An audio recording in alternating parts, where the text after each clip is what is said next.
আসসালামু আলাইকুম রাহমাতুল্লাহ। মুমটুটি একাডেমিতে তোমাদের জানাই স্বাগত। সুপ্রিয় নবম দশম শ্রেণীর শিক্ষার্থীরা, আশা করি তোমরা ভালো আছো। আজ আমি তোমাদের সাথে আলোচনা করব উচ্চতর গণিতের দ্বিতীয় অধ্যায় অর্থাৎ বীজগণিতিক রাশি নিয়ে আলোচনা করব। তাহলে আজকে আমাদের আলোচনা থাকতেছে মূলত হচ্ছে আংশিক ভগ্নাংশ নিয়ে।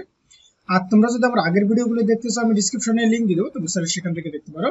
তো আমি আংশিক ভগ্নাংশের যে উদাহরণগুলো রয়েছে, চলো এই উদাহরণগুলো তোমাদেরকে আমি বলতে বলতে এই আংশিক ভগ্নাংশ সম্পর্কে বিস্তারিত আলোচনা করব। দেখো, আমরা যদি প্রথম এই উদাহরণটা যদি দেখি, এখানে আমাদেরকে কি বলতেছে যে 5x - 7 by x - 1 into x - 2 কে আংশিক ভগ্নাংশে কি করো, প্রকাশ করো। তাহলে এইরকম আংশিক ভগ্নাংশে প্রকাশ করতে বললে আমরা প্রথমত কি করব, যে ধরি এইটা সমান কি করব, এই যে এখানে একটা দেখো আমাদের তিনটা দাড়ি দেওয়া আছে, তার মানে এখানে কি আংশিক ভগ্নাংশের ক্ষেত্রে একটা অভেদক চিহ্ন দেওয়া হয়। কেন অভেদক চিহ্ন দেবো? কারণ তোমার এই বাম পক্ষ সমান সমান ডান পক্ষ তোমাকে হতেই হবে। এই কারণে আমরা সমান চিহ্ন না ইউজ করে মূলত এখানে একটা কি ইউজ করি, অভেদক চিহ্ন ইউজ করি। ওকে, তাহলে এইবার তোমাকে এই যে নিচে যে হরটা থাকবে, সেই হরটাকে সবসময় তোমাকে এইরকম উৎপাদক আকারে নিয়ে আসতে হবে, যেমন x - 1 ইন্টু x - 2 এরকম উৎপাদক আকারে থাকতে হবে।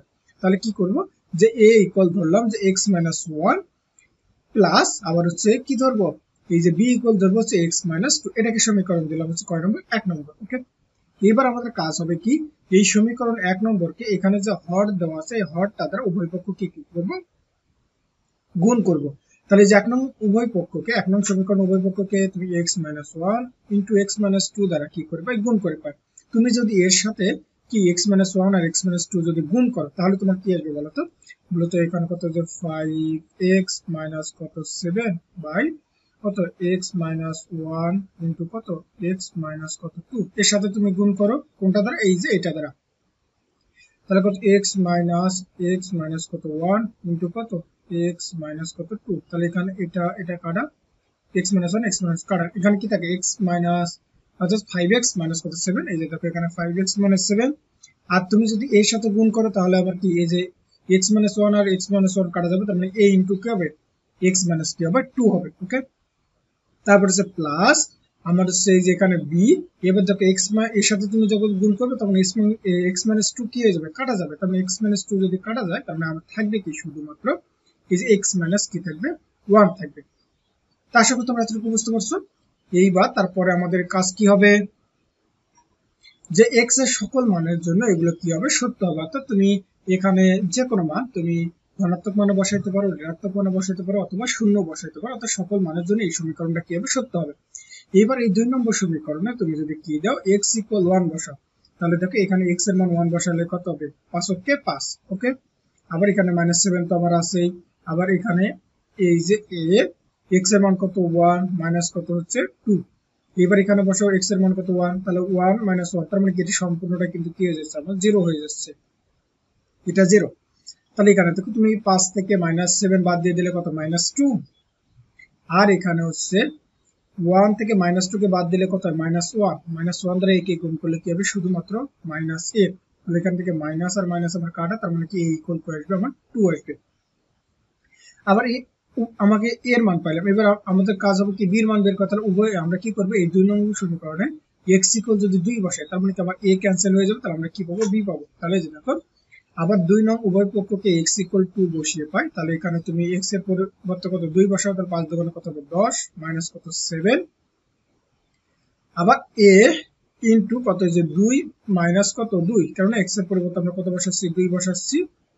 আর প্লাস এই যে 2 মাইনাস কত 1, অর্থাৎ এই যে এখানে বসাই দিলাম। তার মানে কি আমার কিন্তু এইটা এবার কি ক্যান্সেল হয়ে এটা 0 হয়ে যাবে। আর এখানে হচ্ছে তুমি 10 থেকে 7 গেলে কত আসবে, আমাদের হচ্ছে 3। আর তুমি যদি হচ্ছে 2 থেকে 1 বাদ দিলো 1 থাকবে, 1 দ্বারা বিগ গুণ করলে যে শুধু বিগ, তার মানে কি আমরা b ইকুয়াল কত পেলাম, 3 পাইলাম।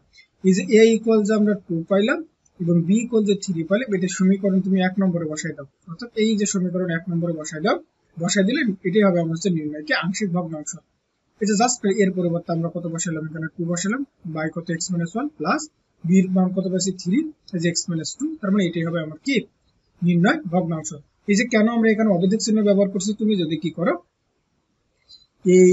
এইটার ইকুয়াল যদি এটা করো, তার মানে কি এটা একদম সমান হয়ে যাবে। দেখো এটা পরীক্ষা করেও তোমাদের দেখা দিয়েছে যে তুমি এবার ডান পক্ষ যেটা পাইছো, এই ডান পক্ষটাকে তুমি হচ্ছে কি করলা এখানে লিখলা, লিখে তুমি যদি লসাগু করো তাহলে লসাগু করলে কি হবে যে এই যে 2 ইনটু কত x মাইনাস কত 2 প্লাস কি হবে 3 ইনটু কত x মাইনাস 1 এই যে করলাম, পরে তুমি এখান থেকে হিসাব করলে দেখা যাবে কত 5x minus 7 by x minus 1 into x minus 2, যেটা কিন্তু আমাদের এই যে বাম পক্ষে দেওয়া ছিল। এই কারণে যেহেতু উভয় পক্ষ সমান হবে এই কারণে মূলত এখানে অভিযোগ চিহ্ন বা তিনটা দাড়ি ইউজ করা হয়।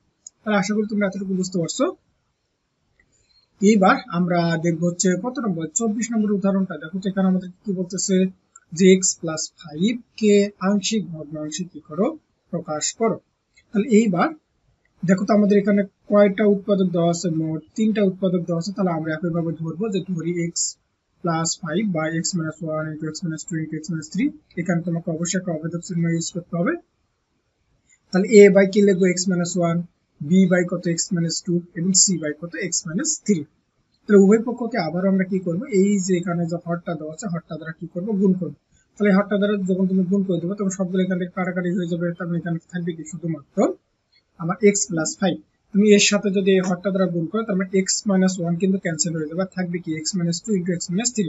তাহলে a ইনটু দেখো x মাইনাস 2 x মাইনাস 3। একইভাবে তুমি b এর সাথে যদি এই হরটা গুণ করো তাহলে x মাইনাস 2 কাটা যাবে, তাহলে থাকবে কি x মাইনাস 1 আর x মাইনাস 3। তাহলে b ইনটু কি হবে x মাইনাস 1 আর x মাইনাস 3। আবার c এর সাথে তুমি যদি হরটাকে গুণ করো তাহলে x মাইনাস 3 কাটা যাবে, তাহলে c ইনটু কি থাকবে x মাইনাস 1 আর x মাইনাস 2। তাহলে এটাকে দিলাম হচ্ছে সমীকরণ 2 নম্বর।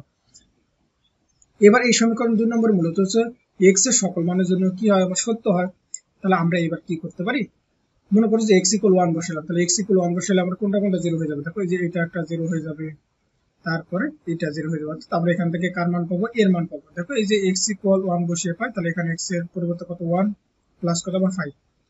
এখানে হচ্ছে a পরিবর্তে তুমি যদি কত বসাও বলো তো 1 বসাও, তার মানে তুমি যদি হচ্ছে 1 থেকে যদি -2 করো তার মানে কত হবে -1 হবে। আর তুমি যদি 1 থেকে -3 করো তো কত -2 হবে। আর এটা তো সম্পূর্ণটাই 0 হয়ে যাবে, কারণ এই যে 1 - 1 মানে 0, তার মানে সম্পূর্ণটাই 0। আবার এই যে এটাও কি সম্পূর্ণটাই 0, এই কারণে এখানে লেখা হয়নি। তাহলে এইবার দেখো তুমি 1 আর 5 যোগ করলে কত হবে 6, মাইনাস মাইনাসে কি হয়েছে প্লাস, তাহলে 2 কে 2, তার মানে কত 2a। তাহলে এখান থেকে তুমি 2 দ্বারা 6 কে ভাগ করলে কত আসবে 3। তাহলে এর মান আমরা কত পাইলাম 3 পাইলাম। এবার উভয় পক্ষকে যদি আমরা কত দ্বারা 2 দ্বারা যদি এবার কি করি দেই 2 বসাই, অর্থাৎ x এর মান যদি আমরা কি করব 2 বসাবো, তাহলে তুমি এখানে 2 বসালে এখানে ঘটনা কি ঘটবে বলো তো। এবার কোনটা কোনটা আমার 0 আসবে, তাহলে আমরা এখান থেকে 0 0 পাবো কোনটা। দেখো তো এই যে এখানে আমার 2 আছে, তার মানে কি এই সম্পূর্ণটা একটা 0 পাবো। ওকে, এর মান কি হবে আমার 0 হবে। তারপর আর 2 কোথায় আছে, এই যে এখানে 0 আছে, তার মানে কি এর সম্পূর্ণ মানে কি হয়ে যাবে আমার 0 হয়ে যাবে। তার এইবার কিন্তু আমরা মান পাবো কার b। তাহলে 2 বসালে দেখো এখানে x এর পরিবর্তে তুমি 2 বসাও, তারপর কি হবে 2 প্লাস কত 5। আমার তো এর মান সম্পূর্ণ 0, b এর মান এখানে 2 বসালে 2 থেকে 1 বিয়োগ দিলে কত হবে 1। আবার এখানে 2 থেকে -3 করলে কত হবে -1, আর তার সাথে তো b থাকবে। আর এটা আবার কিন্তু 0 হয়ে যাচ্ছে, কারণ এই যে 2 - 2 মানে হচ্ছে 0, তার মানে কি পুরো এই পদটা 0 হয়ে গেল। তাহলে এখান থেকে আমরা কি পাচ্ছি যে 2 আর 5 যোগ করলে কত হবে 7, আর প্লাস মাইনাসে কত মাইনাস কত হবে b। তাহলে এখান থেকে আমরা b এর মান কত পাইলাম, আমরা মূলত -7 পাইলাম। তাহলে এবার আমরা a আর b এর মান পাইলাম, এবার আমাদের টার্গেট হচ্ছে c এর মান বের করা। তাহলে বলো তো এবার c এর মান বের করার জন্য আমরা কি করব, এখানে c এর মধ্যে নাই কে, তার মানে কি এই যে 3 নাই কিন্তু x - 3। তাহলে এইবার আমরা কি করব, তাহলে এইটাকে আর এটাকে যদি আমরা ক্যান্সেল করতে চাই তাহলে আমরা কি করব x = 3 বসাবো। তাহলে 2 নং সমীকরণে আমরা x = কত বসাবো 3। তাহলে দেখো এখানে x এর মান তুমি 3 বসালে কত হবে 3 প্লাস কত 5। তাহলে এই যে এর মান তুমি অর্থাৎ এখানে যদি কত বসাও 3 বসাও, তাহলে এটা কাটা, তার মানে এটা আমার 0 হয়ে যাচ্ছে। এই যে b এর এখানে কিন্তু এটা 0 হয়ে যাচ্ছে, তাহলে c পাবা। তাহলে c ইনটু তুমি 3 বসাও 3 - 1 কত হবে 2। আবার হচ্ছে এই যে 3 - 2 তার মানে কত হবে 1। তাহলে এখানে 2 কে 2, অর্থাৎ আর এখানে হচ্ছে 3 আর 5 যোগ করলে কত হবে 8, অর্থাৎ 8 ইকুয়াল কত 2c। তাহলে c ইকুয়াল কত পাবো আমরা 4 কি পাবো 4। তাহলে এর মান আমরা কত পাইলাম, এ পাইলাম হচ্ছে কত এই যে 3, b পাইলাম হচ্ছে -7, আর c পাইলাম হচ্ছে কত 4। অর্থাৎ এই মানগুলো তুমি যদি সমীকরণ 1 নম্বরে বসাই দাও তার মানে সেটাই হবে আমাদের মূলত কি এই যে নির্ণয় কি হবে আমাদের হচ্ছে আংশিক ভগ্নাংশ। তাহলে আশা করি এতটুকু বুঝতে পারছো। এইবার আমরা 25 নম্বরটা কি বলতেছে দেখো, যে যখন লবের ঘাত কি হবে হরের ঘাত অপেক্ষা বৃহত্তর অথবা যদি সমান হয় তখন লবকে হর দ্বারা ভাগ করে লবের ঘাত অপেক্ষা কি করতে হয়, ক্ষুদ্রতর করতে হয়। দেখো আসলে এটা এই যে লবের ঘাত আর হরের ঘাত কিন্তু আমার সমান হয়ে গেছে। তাহলে কিভাবে, তুমি এই যে এক্স মাইনাস ওয়ান আর এক্স মাইনাস ফাইভ তুমি গুণ করো তো কত আসবে, তাহলে এই যে এক্স মাইনাস এটা দ্বারা তুমি এটাকে আগে গুণ করো, তাহলে কি আসবে, তাহলে কত এক্স স্কোয়ার মাইনাস কত ফাইভ এক্স। এবার মাইনাস ওয়ান দ্বারা তুমি যদি এটা আবার গুণ করো তাহলে কি হবে, প্লাস মাইনাস মাইনাস এক্স আর মাইনাস মাইনাসে কত প্লাস ফাইভ। তাহলে এটা আমরা উপরে এই যে লবটাকে গুণ করে এটা পেলাম, একইভাবে তুমি হরটাকে গুণ করো তাহলে কি পাবা, তাহলে এক্স আর এক্স গুণ করলে কি হবে, এক্স স্কোয়ার মাইনাস এখানে কত ফোর এক্স, আবার হচ্ছে এই প্লাস মাইনাসে মাইনাস কত টু এক্স, আবার মাইনাস মাইনাসে কত প্লাস কত আসবে আমাদের হচ্ছে এইট। ওকে, তাহলে এইবার আমরা কি করবো, এই যে এক্স স্কোয়ার মাইনাস এখানে ফাইভ এক্স আর এক্স মানে কত সিক্স এক্স প্লাস কত ফাইভ বাই কত এক্স স্কোয়ার মাইনাস এখানে কত সিক্স এক্স প্লাস কত এইট, তাই তো। তাহলে দেখো এই যে আমাদের লবের সর্বোচ্চ ঘাত আর হরের সর্বোচ্চ ঘাত কি আসছে, সমান আসছে। এই কারণে যদি এইরকম সমান আসে তাদেরকে তুমি ভাগ করো, তাহলে দেখো এই যে এক্স স্কোয়ার ভাগ এক্স স্কোয়ার, তাহলে আমাদের কাটাকাটি করলে কত আসবে ওয়ান। এই যে দেখো সেই ওয়ানটাই মূলত এখানে আমাকে বসাইতে হবে, অর্থাৎ লবের সর্বোচ্চ ঘাত এবং হরের সর্বোচ্চ ঘাত তাদের সহগ সহ নিতে হবে, যেহেতু এদের সামনে কোনো কিছু নেই তার মানে ওয়ান আছে, তাহলে কাটাকাটি করলে কত আনা ওয়ান আসবে। এবার তারপরে কি হবে, এই যে এ ইকুয়াল আমরা কি ধরবো, এই যে a ইকুয়াল আমরা ধরবো হচ্ছে কত x মাইনাস কত 2 এবং b ইকুয়াল ধরবো হচ্ছে x মাইনাস কত 4। তাহলে আবারও আমরা কি করব, এই এই হরটা দ্বারা উভয় পক্ষকে আমরা কি করে দেব, গুণ করে দেব। তাহলে তুমি যদি এর সাথে গুণ করো তাহলে কাটাকাটি গেলে জাস্ট থাকবে কি x minus 1 into x minus 5। দেখো এই যে x minus 1 into x minus 5, আবার অভেদক চিহ্ন, আবার তুমি 1 এর সাথে যদি এটা এই হরটাকে যদি গুণ করো তার মানে কি হবে x minus 2 into x minus কত 4। আবার এর সাথে যখন গুণ করবে তখন x মাইনাস 2 কিন্তু কি হয়ে যাবে, কাটা যাবে, থাকবে কি a ইনটু এই যে x মাইনাস 4, ওই a ইনটু x মাইনাস 4। আবার b এর সাথে যদি x মাইনাস 4 আছে তাহলে গুণ করলে কি হবে, x মাইনাস 4 ক্যান্সেল হয়ে যাবে, আমার থাকবে কি শুধুমাত্র x মাইনাস কত 2, অর্থাৎ b ইনটু কত x মাইনাস 2। এখন আমাদের মূল টার্গেট হবে যে a আর কি b এর মান বের করা। তাহলে a দুই নং উভয় পক্ষকে তুমি যদি x ইকুয়াল 2 বসাও, তাহলে 2 বসালে আমার কি বলতো, এই যে আমার b ক্যান্সেল হয়ে যাবে, তাহলে আমরা এর মান পাবো। আর যদি তুমি 4 বসাও তাহলে a ক্যান্সেল হয়ে যাবে, b এর মান পাবো। তাহলে দেখো প্রথমত যদি আমরা 2 বসাই তাহলে এখানে দেখো যে x এর পরিবর্তে কত 2, অর্থাৎ 2 মাইনাস কত 1, আবার হচ্ছে কত 2 মাইনাস কত 5, এখানে কত আমাদের এখানে 2 বসালে তো এই যে এই রাশি এই পদটা 0 হয়ে যাওয়া মানে পুরোটাই 0। আবার এখানে তুমি 2 বসাও তার মানে কি a ইনটু 2 মাইনাস কত 4, তাহলে এই যে এখানে 2 বসালে আবার তো এটা 0, তার মানে এটা সম্পূর্ণটাই বাদ, তাহলে এখান থেকে আমরা কার মান পাবো, এর মান পাবো। তাহলে এখানে কত হলো, তো এই যে 2 মাইনাস 1 মানে 1, আর এখানে হচ্ছে বিয়োগ করলে তোমার কত আসবে, অর্থাৎ হচ্ছে মাইনাস আমাদের হচ্ছে মাইনাস কত আসবে 3।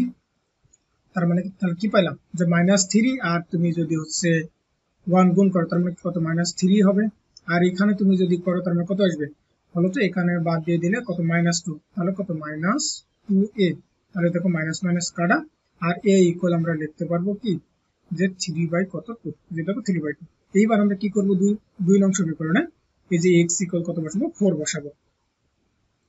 তাহলে দেখো এই যে কি হবে, এই যে 4 মাইনাস কত 1 ইনটু হচ্ছে 4 মাইনাস কত 5, তারপরে দেখো তো 4 বসানোর পরে কোনটা কোনটা 0 হয়ে যাচ্ছে, তাহলে আমার এই যে এখানে 4 বসানোর পর এই সম্পূর্ণটা 0 হয়ে যাবে, তার মানে এটা বাদ। তাহলে এই যে এখানে এটাও 0 হয়ে যাচ্ছে, তাহলে এটা বাদ। তাহলে আমরা এবার পাবো মূলত কার মান, এই যে b এর মান। তাহলে 4 থেকে তুমি 2 বাদ দিয়ে দিলে কত হবে, 2b। তাহলে দেখো এখানে আমরা কি পাবো, এই যে 4 থেকে 2 বাদ দিলে 2b, আর এখানে আমরা কত পাচ্ছি, তাহলে এখানে পাচ্ছি হচ্ছে 3 গুণন কত হচ্ছে আমার মাইনাস 1 ইকুয়াল কত হচ্ছে 2b। তাহলে এখান থেকে আমরা কাটাকাটি যদি করি তাহলে b ইকুয়াল পাবো কত, এই যে প্লাস মাইনাস মাইনাস 3 বাই কত হচ্ছে 2। তাহলে এইবার তুমি a আর b এর মানটা যদি 1 নম্বর সমীকরণে আবার যদি বসাই দাও তার মানে কি যা পাবে সেটাই হবে তোমার হচ্ছে নির্ণয় আংশিক ভগ্নাংশ। তাহলে আশা করি তোমরা এতটুকু বুঝতে পারছো। এইবার 26 নম্বরটা একটু দেখো তো কি বলতেছে এখানে, যে এইবার তুমি এটাকে গুণ করো তো, যে x minus 1 x minus 2 into x minus 3, তাহলে এটাকে গুণ করলে আমাদের কি আসবে, তাহলে কি এই যে x মাইনাস 1 তারপর x মাইনাস কত 2 x মাইনাস কত 3, এটা আমরা গুণ করব। তাহলে এটা দ্বারা আগে প্রথমত গুণ করো, তাহলে কি হবে x স্কয়ার মাইনাস কত 2x আবার মাইনাস x মাইনাস মাইনাস কত প্লাস কত 2, আর পরেরটাকে আমরা সেম রাখলাম যে x মাইনাস 3। এবার এটা কি হবে যে x square minus 3x plus কত 2 ইনটু কি হবে x মাইনাস কত 3। আবার তুমি এটা দ্বারা গুণ করো, তাহলে এটা দ্বারা যদি গুণ করো তাহলে x কিউব মাইনাস x দ্বারা গুণ করো 3x স্কয়ার আবার হচ্ছে প্লাস কত 2x। এবার মাইনাস 3 দ্বারা গুণ করো তাহলে মাইনাস 3x স্কয়ার তারপর হচ্ছে মাইনাস মাইনাস কত প্লাস 3x আবার প্লাস মাইনাসে মাইনাস 3 দিয়ে কত আসবে আমার 6। তাহলে এখানে আমরা কি পাবো বলো তো যে x কিউব মাইনাস এখানে হচ্ছে 3x স্কয়ার 6x স্কয়ার তাহলে 2 আর 3 কত হবে আমার 5x মাইনাস কত 6। দেখো তো এখানে সর্বোচ্চ ঘাত কত ছিল, আমরা হরে কত পেলাম সর্বোচ্চ ঘাত x কিউব, তাই তো। তাহলে দেখো আর লবে আমার সর্বোচ্চ ঘাত কত ছিল এই যে 2x কিউব। তাহলে তুমি এটাকে ভাগ করো সর্বোচ্চ এই যে লবের সর্বোচ্চ ঘাত x কিউব সহগ সহ, আর আমরা হচ্ছে এই যে হরে যে ঘাত পেলাম সর্বোচ্চ কত x কিউব, তাহলে তার এখানে সহগ কত 1, তার মানে কি হবে শুধুমাত্র x কিউব দেব। তাহলে এটা ক্যান্সেল হলে আমরা কি পাবো বলতো 2 পাইলাম। তাহলে দেখো এই যে এখানে আমরা 2 বসাই দিচ্ছি, এই যে এখানে কারণ কি যে লবকে 2 দ্বারা কি করে ভাগ করলেই মূলত কি হয় 2 হয়। তাহলে এইবার আমরা কি করব এই যে a বাই কত x মাইনাস 1 ইনটু একইভাবে b বাই কত x মাইনাস 2 c বাই কত x মাইনাস 3। তাহলে উভয় পক্ষকে আবার আমরা এই হর দ্বারা যদি গুণ করে দিই তার মানে কি, তাহলে আমরা সবগুলো এখান থেকে ক্যান্সেল, তাহলে এখানে কি পাবো 2x কিউব আর এই 2 এর সাথে গুণ করলে তাহলে x minus 1 into x minus 2 x minus 3। আবার এর সাথে যখন গুণ করবে তাহলে x মাইনাস 1 ক্যান্সেল হয়ে যাবে, তাহলে থাকবে কি যে x মাইনাস 2 x মাইনাস 3। এখানে x মাইনাস 2 ক্যান্সেল হয়ে গেলে থাকবে কি x মাইনাস 1 আর x মাইনাস 3। তাহলে c এর সাথে যদি x মাইনাস 3 ক্যান্সেল হয়ে যায় তাহলে x মাইনাস 1 আর x মাইনাস কি থাকবে 2 থাকবে। এবার তুমি যদি এই 2 নং সমীকরণে তাহলে যদি তুমি কার মান বসাও 1 বসাও তাহলে কোনটা কোনটা কাটা যাবে, তাহলে আমি 1 বসালে দেখো এখান থেকে আমাদের ক্যান্সেল হয়ে যাবে মূলত এই যে b ক্যান্সেল হয়ে যাবে আবার c ক্যান্সেল হয়ে যাবে। আমি তার কার মান পাবো এর মান, দেখো 1 বসালে আমরা এর মান কত পাবো 1। আবার একই ভাবে তুমি যদি হচ্ছে x ইকুয়াল 2 বসাও তার মানে আমার ক্যান্সেল হয়ে যাবে কে, এই যে এটা তো ক্যান্সেল হবে আবার এটাও ক্যান্সেল হবে আবার এই সিও ক্যান্সেল হবে। আমরা কার মান পাবো b, এই যে b এর মান তুমি একই ভাবে বের করতে পারবে কত -16। আবার তুমি যদি এই x ইকুয়াল যদি 3 বসাও তাহলে আবারও কি হবে আমার এটা তো ক্যান্সেল হবেই আবার এটাও ক্যান্সেল হয়ে যাবে আবার এটাও ক্যান্সেল হয়ে যাবে, এখান থেকে কত পাবা c, অর্থাৎ c এর মান কত পাবা তুমি যদি দেখো 27। এই কাজটা তোমরা একটু করবা, তাহলে এই b c এর মানটা তুমি যদি এখানে 1 নম্বর সমীকরণে বসাই দাও তাহলে নির্ণয় ওটাই হবে কি আমার আংশিক ভগ্নাংশ। তাহলে আশা করি তোমরা এতটুকু বুঝতে পারছো। তাহলে আজকের মতো এই পর্যন্ত, আমি পরবর্তী ভিডিওতে মূলত 27 থেকে পরের ম্যাথগুলো নিয়ে আলোচনা করবো। তোমরা সকলে ভালো থাকবে সুস্থ থাকবে, আল্লাহ হাফেজ।